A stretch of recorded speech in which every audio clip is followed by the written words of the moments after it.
Hello students, welcome to my YouTube channel Eklavya official. देखिए students, आपको इस चैनल पे क्लास 11 12 बीएससी एमएससी फिजिक्स की टॉपिक्स की सुपर इजीएस्ट एक्सप्लेनेशन देखने को मिलती है। और आज का जो हमारा टॉपिक है वो क्लास 12 चैप्टर 9 रे ऑप्टिक्स का most important topic mirror formula for concave mirror. तो देखिए, कनकेव मिरर भी करेंगे हम लोग, कन्वेक्स मिरर भी करेंगे, रियल इमेज के लिए भी करेंगे और वर्चुअल इमेज के लिए भी करेंगे। तो आज का जो क्लास है वो है कनकेव मिरर के लिए मिरर फॉर्मूला, जो कि हम लोग रियल इमेज के लिए निकालेंगे। तो देखिए यहाँ पे स्टूडेंट्स, जो मिरर फॉर्मूला क्या होता है, देखिए पोल से जब हम इमेज की डिस्टेंस को कैलकुलेट करते हैं तो उसको हम v बोलते हैं, और पोल से जब हम ऑब्जेक्ट की डिस्टेंस को मेजर करते हैं तो उसको हम u बोलते हैं, और जो फोकल लेंथ होता है उसको हम स्मॉल f से डिनोट करते हैं। तो जो तीनों में रिलेशन को बताता है ना, स्मॉल f, u और v, इन तीनों में जो रिलेशन को बताता है उसी को हम लोग मिरर फॉर्मूला बोलते हैं। ठीक है, तो मिरर फॉर्मूला फॉर यहाँ पे कनकेव मिरर में रियल इमेज के लिए निकालना है। तो सबसे पहले तो ये जानिए कि रियल इमेज क्या होता है और वर्चुअल इमेज क्या होता है। देखिए, वर्चुअल इमेज पहले समझिए, वो इमेज जो हम स्क्रीन पे ऑब्टेन नहीं कर सकते हैं, वो इमेज जो हम स्क्रीन पे ऑब्टेन नहीं कर सकते हैं। जैसे वर्चुअल इमेज का एग्जांपल क्या हो जाएगा, मान लेते हैं कि कोई किसी व्यक्ति को हमने खड़ा कर दिया, ठीक है, और वो व्यक्ति जो है शीशे में अपने आप को देख रहा है, मिरर में अपने आप को देख रहा है यहाँ पे। तो जब ये मिरर में अपने आप को देख रहा होगा, इसकी रियल इमेज तो फॉर्मेशन होगी नहीं, इसकी क्या फॉर्मेशन होगी, वर्चुअल इमेज फॉर्मेशन होगी।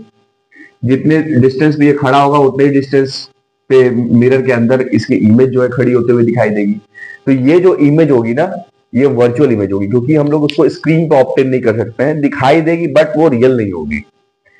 और वही रियल इमेज क्या होती है, ये तो है वर्चुअल, वही रियल इमेज क्या होती है, रियल इमेज वो इमेज होती है जिसको हम स्क्रीन पे ऑब्टेन कर सकते हैं। जैसे उसका फॉर्मूला क्या हो जाएगा, सभी ने क्या किया होगा, मैग्नीफाइंग ग्लास से पेपर को तो जलाया ही होगा, है ना। तो जब सन रेज आप इस मैग्नीफाइंग ग्लास में पड़ती है और किसी पेपर पे आप फॉल कराते हो, तो जो आने वाली रेज होती है ना, वो क्या करती है, उसको कन्वर्ज कर देती है, और कन्वर्ज करके एक पॉइंट पे लेके आती है। तो यहाँ पे जो इमेज बनता है वो सन का ही इमेज बनता है। तो ये जो इमेज होता है वो क्या होता है, रियल इमेज होता है। और एक जगह फोकस होने के कारण यहाँ पे ये जो पेपर है कुछ देर के बाद बर्न करने लगती है। तो ये जो इमेज हो गया वो रियल इमेज हो गया, और ये जो इमेज हो गया वो वर्चुअल इमेज हो गया। तो हमको बेसिकली क्या करना है, हमको यहाँ पे कनकेव मिरर से रियल इमेज का केस ऑब्टेन करना है, जिससे हमको मिरर फॉर्मूला निकालना है ना। तो जो मिरर फॉर्मूला होता है वो क्या होता है, 1/f is equal to 1/u plus 1/v, यही हमको कैलकुलेट करना है। ठीक है ना। तो देखिए हम आगे चलते हैं, तो कैसे हम इसका फॉर्मेशन करेंगे वो चीज हम लोग देखते हैं। यहाँ पे ये इसका ऑब्जेक्ट और इमेज कहाँ कहाँ रहेगा और क्या क्या नाम से हम इसको प्रेजेंट करते हैं, वो चीज सीखेंगे हम लोग यहाँ पे। तो सबसे पहले हम एक कनकेव मिरर ले लेते हैं यहाँ पे, और ये जो कनकेव मिरर होगा हमारा, इस पे एक प्रिंसिपल एक्सिस को हमने यहाँ पे बनाया, और ये जो प्रिंसिपल एक्सिस है ना, इस पे हम लोग कुछ नेमिंग कर देते हैं, फोकस बना देते हैं, सेंटर ऑफ कर्वेचर बना देते हैं। तो ये हो जाएगा हमारा पोल, यहाँ पे कहीं होगा सेंटर ऑफ कर्वेचर, और सेंटर ऑफ कर्वेचर और पोल के बीच में जस्ट एकदम बीचों बीच जो है फोकस होता है। इस पे एकदम ध्यान देंगे, ध्यान दे करके बनाएंगे। अगर फोकस थोड़ा सा भी इधर उधर होगा, बीचों बीच अगर वो नहीं होगा, तो इमेज आपकी छोटी बड़ी बन सकती है, जो कि गलत हो जाएगा। ठीक है, तो एकदम ये चीज ध्यान देंगे कि सेंटर ऑफ कर्वेचर और पोल के बीच में ही आपका फोकस होगा। दूसरी चीज, एक बात ध्यान रखिएगा, जो सेंटर ऑफ कर्वेचर और पोल के बीच की जो डिस्टेंस होती है उसी को हम क्या बोलते हैं, रेडियस ऑफ कर्वेचर। ठीक है, अब एक बात और ध्यान रखिएगा यहाँ पे, कि जब भी ऑब्जेक्ट सी के बियॉन्ड इस साइड में रखा जाता है, सी के इस साइड में, देखिए इस साइड में रखा जाता है, तो वहां से ऑब्टेन होने वाली जो इमेज होती है वो रियल इमेज होती है। और अगर ऑब्जेक्ट फोकस और पोल के बीच में रखा जाए कहीं पे, तो वहां से ऑब्टेन होने वाली जो इमेज होगी वो वर्चुअल इमेज होगी। तो यहां पे हमको रियल इमेज फॉर्मेशन करना है, तो हम क्या करेंगे, सी के इस साइड में हम कहीं ऑब्जेक्ट इस तरीके से प्लेस कर देंगे। तो जब सी के इस साइड में हमने ऑब्जेक्ट प्लेस किया तो यहां से अब फॉल कराते हैं और कुछ इंपॉर्टेंट रूल्स बताए थे कि कैसे कैसे इंसिडेंट करेगी लाइट और रिफ्लेक्शन कहां से होगा। आप प्रीवियस वीडियोस में प्लेलिस्ट में चले जाइएगा, एक के बाद एक वीडियो अगर आप देखेंगे तो आपको अच्छे से समझ में आएगा। ये इंपॉर्टेंट रूल्स की कैटेगरी में बता चुका हूं। एक बार फिर से मैं यहाँ पे बताता हूं कि जब भी लाइट प्रिंसिपल एक्सिस के पैरेलल इस तरीके से फॉल होती है तो रिफ्लेक्ट होने के बाद वो फोकस से पास करती है, ठीक है।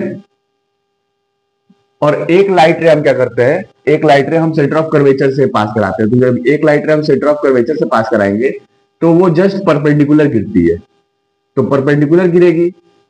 तो जब भी लाइट रे मिरर पे परपेंडिकुलर गिरती है और वहां से रिफ्लेक्ट होती है तो वो रिफ्लेक्ट बैक होती है, उसी पाथ में रिट्रेस कर जाती है वापस, ठीक है।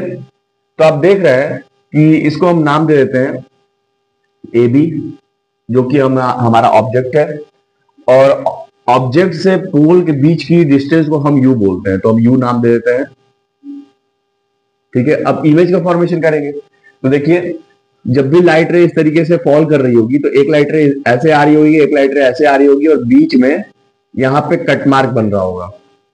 तो यहां पे जो कट मार्क बन रहा होगा, यहीं से जस्ट प्रिंसिपल एक्सिस के थ्रू एक लाइन परपेंडिकुलर ड्रॉ करते हैं और यहाँ पे इस तरीके से एरो बनाते हैं। तो ये वाला जो फॉर्मेशन हो रहा है यहाँ पे, ये इमेज का फॉर्मेशन हो रहा है ना। तो ये जो हम बनाएंगे बी का, जस्ट यहाँ पे देखिए ये बी का ही समवर्ती यहाँ पे है, ऐसे आप समझिए। यहाँ पे हम बी डैश लिखेंगे और यहाँ पे ए डैश लिखेंगे, तो ए डैश बी डैश जो होगा हमारी इमेज हो जाएगी। तो यहीं पे हम क्यों बी डैश लिख रहे हैं, इस तरीके से समझिए। जब भी लाइट रे यहाँ से सीधे प्रिंसिपल एक्सिस पे फॉल करेगी तो यहाँ से रिफ्लेक्ट बैक आएगी, है ना। तो यही पाथ वापस रिट्रेस हो जा रहा है। यहां से अगर लाइट रे, अगर हम सपोज करते हैं यहां से हम लाइट रे फॉल करा रहे हैं यहाँ पी पॉइंट पे, तो इसी पी पॉइंट से ये वापस रिफ्लेक्ट बैक हो जाएगी, क्योंकि ये परपेंडिकुलर फॉल कर रही है तो रिफ्लेक्ट बैक हो जाएगी, रिट्रेस कर जाएगी पाथ को। तो अगर बी यहाँ पे है तो बी डैश यहीं पे कहीं यहाँ बनेगा। यहाँ पे जैसे आप परपेंडिकुलर बनाएंगे तो ये वाला पॉइंट बी डैश हो जाएगा, और जैसे खींचेंगे नीचे की तरफ तो ये ए डैश हो जाएगा, ए डैश बी डैश। तो ए डैश बी डैश क्या होगा, आपकी इमेज हो जाएगी और ये आपकी ऑब्जेक्ट होगी। बात समझ में आ रही है। तो ये जो इमेज है, ये इमेज को हम किससे दिखाते हैं, वी से। तो पोल से इस इमेज की दूरी को हमने वी कहा, इसको हमने यू कहा, ठीक है। तो अब हम क्या करेंगे, यहां पर दो ट्राइंगल को फाइंड आउट करेंगे अपना रिलेशन निकालने के लिए। तो जब भी हम अपना रिलेशन निकालते हैं तो इसमें दो ट्राइंगल, ऐसा दो ट्राइंगल इसमें देखते हैं जो आपस में सिमिलर हो, ठीक है। तो यहां पे देखिए, अगर ये ट्राइंगल देख लिया जाए ए बी सी और ए डैश बी डैश सी, तो इसका ये जो दोनों एंगल ये वर्टिकली अपोजिट है, और साथ के साथ ये एक परपेंडिकुलर का फॉर्मेशन कर रहा है और ये एक परपेंडिकुलर का फॉर्मेशन कर रहा है ना। तो ये एक परपेंडिकुलर का फॉर्मेशन कर रहा है और ये एक परपेंडिकुलर का फॉर्मेशन कर रहा है, और ये दोनों आपस में वर्टिकली अपोजिट है। तो एक एंगल ये हो गया, एक एंगल ये हो गया, दोनों आपस में एक जैसे हैं। ये भी 90, ये भी 90, ये भी आपस में वर्टिकली अपोजिट। तो तीसरा वाला ऑटोमेटिकली वो बराबर हो जाएगा। तो तीसरा साइड ऑटोमेटिकली ट्राइंगल का बराबर हो जाएगा। अगर दो साइड बराबर है तो तीसरा साइड ऑटोमेटिकली बराबर हो जाता है, उसको सिमिलर ट्राइंगल्स बोलते हैं। तो यहीं पे हम लिखते हैं यहाँ पे इस तरीके से, इन ट्राइंगल या from triangle A B C and triangle A dash B dash C. अगर तीनों साइड एक दूसरे के बराबर है, अगर वो सिमिलर ट्राइंगल्स है, तो उनके जो साइड्स का रेशियो होगा वो हम लिख सकते हैं। तो साइड्स का रेशियो हम कैसे लिखेंगे, देखिए ऐसे लिख सकते हैं, ए बी अपॉन में ए डैश बी डैश, ऐसे लिखा जा सकता है, क्योंकि सिमिलर ट्राइंगल्स है तो उनके साइड्स इस तरीके से उसके रेशियो में लिखे जा सकते हैं। ए बी अपॉन में ए डैश बी डैश लिखा जा सकता है, इज इक्वल टू, और क्या लिख सकते हैं, बी सी अपॉन में बी डैश सी लिख सकते हैं, बी सी अपॉन में बी डैश सी लिख सकते हैं। तो ये तो हो गया आपका रेशियोज, साइड्स का रेशियोज। अब हमें निकालने के लिए दो और सिमिलर ट्राइंगल्स चाहिए। तो दो और सिमिलर ट्राइंगल्स के लिए हमको क्या करना पड़ेगा, हमको एक रे और इंसिडेंट करानी पड़ेगी। तो यहां से एक रे और हम इंसिडेंट कराते हैं। तो जब एक रे और इंसिडेंट कराएंगे वो डायरेक्ट पोल पे कराते हैं। तो पोल से जब भी लाइट रे पोल पे इंसिडेंट करती है तो वो सीधे यहाँ पे जो इंटरसेक्शन पॉइंट है यहीं से पास होती है, ठीक है। तो ये जो एंगल आई होता है वो एंगल आर के बराबर हो जाता है। हम जानते हैं एंगल आई क्या होता है, एंगल आई के बराबर हो जाता है ना। तो थोड़ा ठीक कर देते हैं, तो जो इसको थोड़ा ठीक कर देते हैं, जो एंगल आई है वो एंगल आर के बराबर हो जाता है। तो एक ये एंगल बराबर हो रहा है एंगल आई एंगल आर। तो जरा इसमें दो ट्राइंगल ढूंढिए। तो इसमें अगर दो ट्राइंगल ढूंढा जाए तो ए पी बी, और कौन सा ट्राइंगल आ रहा है यहाँ पे, A dash B dash P. अगर ये ट्राइंगल देखे देखिए तो कौन सा triangle, from triangle A B P and triangle A dash B dash P. जरा देखिए तो ए बी पी या ए पी बी कर दीजिए, एंगल यहां बन रहा है ना, A P B, A P B, A P B और A dash P B dash, ऐसे कर दीजिए, A dash P B dash. तो ये दोनों जरा ट्राइंगल देखिएगा, ए पी बी और A dash P B dash.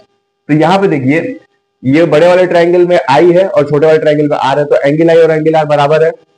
एक तो साइड ये हो गया आपका एंगल बराबर। दूसरा जो हमारा एक ये ट्राइंगल और ये वाला ट्राइंगल में, तो A B A dash B dash के बराबर होगा। तो A B A dash B dash, तो इसमें इस वाले इन दोनों ट्राइंगल में भी ए बी और ए बी डैश आ रहा है। तो ए बी और ए बी डैश जो है आपस में 90 है, ये भी 90 है, ये भी 90 है। तो एक तो साइड ये एंगल ये बराबर हो गया और एक ये दोनों एंगल बराबर हो जा रहे हैं। तो अगर ये एक साइड ये बराबर है, एक साइड ये बराबर है, तो तीसरा साइड ऑटोमेटिकली बराबर हो जाएगा। सेम इसमें भी वही काम है ना। तो यहां पर भी हम इसका रेशियो लिख सकते हैं। अगर कोई दो ट्राइंगल है और दो ट्राइंगल का तीनों साइड अगर बराबर है या सिमिलर ट्राइंगल है, तो उसके साइड्स के रेशियोज को हम रिप्रेजेंट कर सकते हैं। तो ये हो जाएगा, क्या हो जाएगा यहाँ पे, ए बी अपॉन में ए डैश बी डैश, जो कि हमारा बड़े वाले ट्राइंगल में भी और इसमें भी मिल रहा है, इज इक्वल टू, अब हम क्या देखेंगे, किसके बराबर कर दिया जाए, बीपी अपॉन में बी डैश पी हो जाएगा। तो बीपी एक साइड और एक बी डैश पी साइड, एक दूसरे के साइड्स का रेशियो लिख सकते हैं, बीपी अपॉन में बी डैश पी, इस तरीके से लिखा जा सकता है। इसको इक्वेशन नंबर 1 कर दीजिए, इसको इक्वेशन नंबर 2 कर दीजिए। अब दोनों इक्वेशंस पे देखिए, इक्वेशन नंबर 1 और इक्वेशन 2 में लेफ्ट हैंड साइड बराबर है, ए बी अपॉन में A dash B dash, A B upon में ए डैश बी डैश। तो हम लोग दोनों को बराबर कर सकते हैं, इन दोनों इक्वेशंस को, क्योंकि लेफ्ट हैंड साइड बराबर है। तो comparing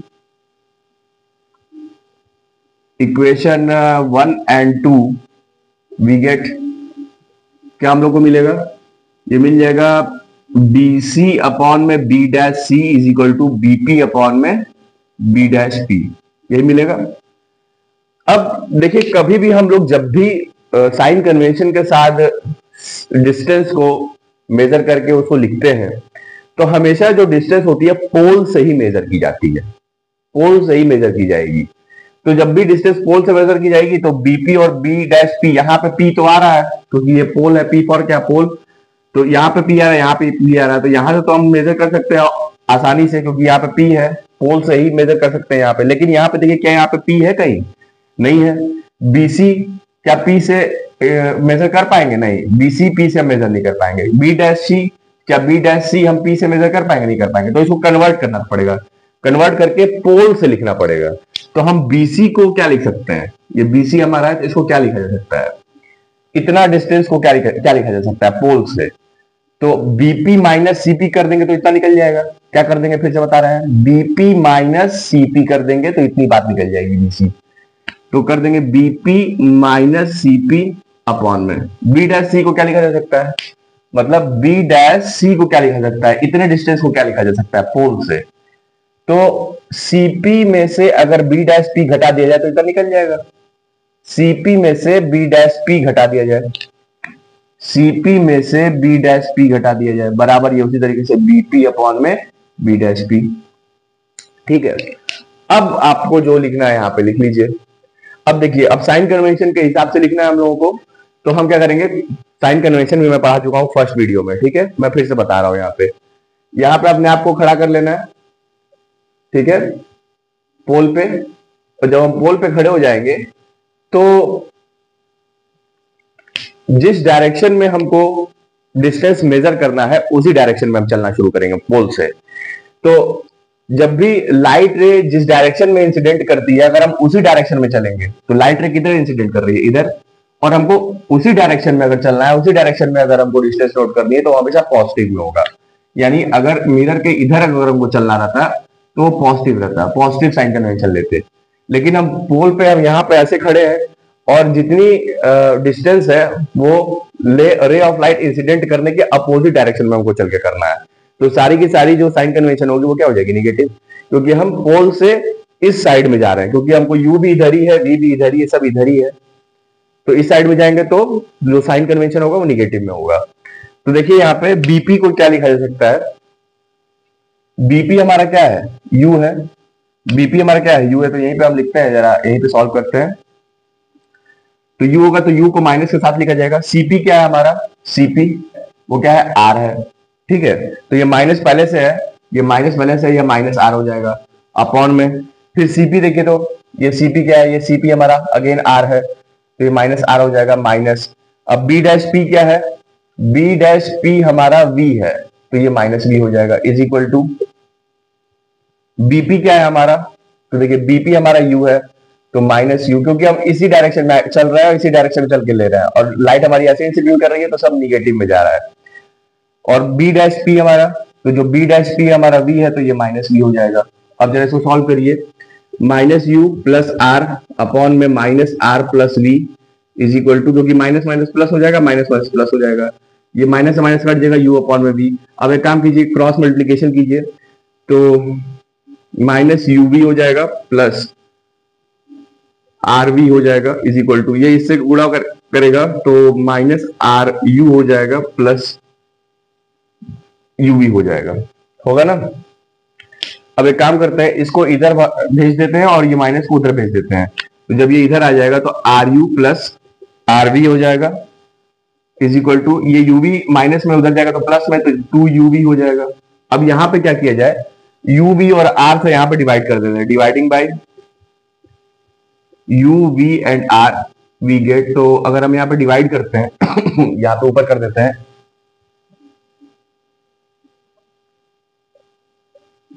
you V R plus R V, U V R is equal to 2uv upon में यू वी आर। तो v का जो ऊपर वाला घुंडी उसको घुमा दिया गया, तो उससे आप v समझ लीजिएगा, ठीक है। तो यहाँ पे u से u कटेगा, r से r कटेगा, r से r कटेगा, v से v कटेगा, और यहाँ uv से ये uv कट जाएगा, ये बच जाएगा 1 अपॉन में v प्लस 1 अपॉन में u is equal to 2 upon में r, ठीक है। तो देखिए हम लास्ट लेक्चर में बताए थे कि जो रेडियस ऑफ कर्वेचर होता है, सॉरी, जो फोकल लेंथ होता है वो रेडियस ऑफ कर्वेचर का हाफ होता है, ये लास्ट लेक्चर में हमने बताया था। तो रेडियस ऑफ कर्वेचर का जो हाफ होगा वो फोकल लेंथ को प्रदर्शित करता है, रिप्रेजेंट करता है। तो 1 अपॉन में एफ अगर लिखें तो ये 2 अपॉन में आर हो जाएगा, तो 2 अपॉन में आर को 1 बाई एफ लिखा जा सकता है। तो 2 अपॉन में आर को 1 बाई एफ लिखेंगे तो 1 अपॉन में वी प्लस 1 अपॉन में U is equal to 1 upon में एफ। तो this is only known as, ये क्या है, this is only known as mirror formula for concave mirror. Clear. तो उम्मीद करूंगा सभी बच्चों को आज की क्लास समझ में आई होगी। अगर ये क्लास सभी बच्चों को समझ में आई हो तो वीडियो को लाइक और चैनल को सब्सक्राइब जरूर कर लीजिएगा, और टेलीग्राम चैनल को ज्वाइन कर लीजिएगा for more updates and videos. Thank you so much.